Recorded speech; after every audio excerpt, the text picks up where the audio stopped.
নমস্কার। আজকে বানাচ্ছি চিকেন ভর্তা। প্রথমে চিকেনগুলোকে খুব ভালো করে সেদ্ধ করে আলাদাভাবে নিয়েছি আর চিকেন স্টকটা আলাদা করে রেখেছি। এই রান্নাটাতে চিকেন স্টক আমি ইউজ করছি। এবার একটা কড়াইতে তেল গরম করে তাতে তেজপাতা, শুকনো লঙ্কা ভালোভাবে ভেজে নিতে হবে।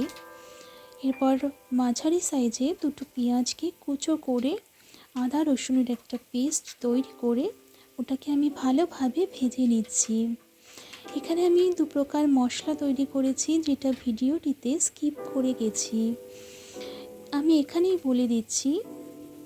ভালোভাবে ভাজা হয়ে যাওয়ার পর নুন, হলুদ, জিরে গুঁড়ো, ধনে গুঁড়ো, লাল লঙ্কার গুঁড়ো দিয়ে এটাকে ভালোভাবে মেশাতে হবে। আরেকটি পেস্ট দই, কাজু বাদাম, চারমগজ, কাঁচা লঙ্কা দিয়ে তৈরি করেছি।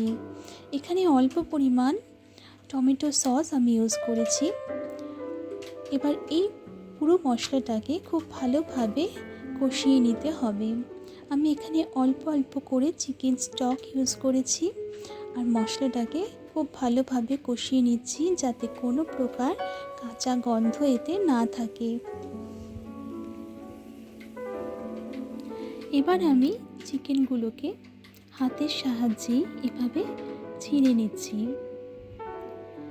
দেখুন, আমি যতটা ছোট ছোট করে পারা যায় আমি ছিঁড়ে নিচ্ছি, যাতে মশলার সাথে খুব ভালোভাবে এটি মিশে যায়। মশলাটা আমার কষানো হয়ে গেছে, এতে তেল ছেড়ে দিয়েছে। ঠিক এই পর্যায়ে আমি চিকেনগুলোকে সাথে দিয়ে খুব ভালোভাবে মিশিয়ে নিব। এখানে আমি অল্প পরিমাণ চিকেন স্টক ইউজ করেছি। চিকেনগুলো যেহেতু আগে থেকে সেদ্ধ করা, তাই রান্নাটা করতে একদমই বেশি সময় লাগবে না।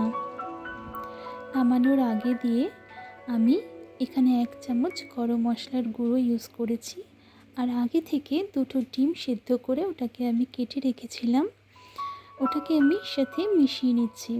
এতে টেক্সচারটা খুব ভালো আসে। এরপর আমি কসুরি মেথি একটু গুঁড়ো করে এর সাথে ছড়িয়ে নিচ্ছি, যাতে ফ্লেভারটা অসাধারণ আসবে।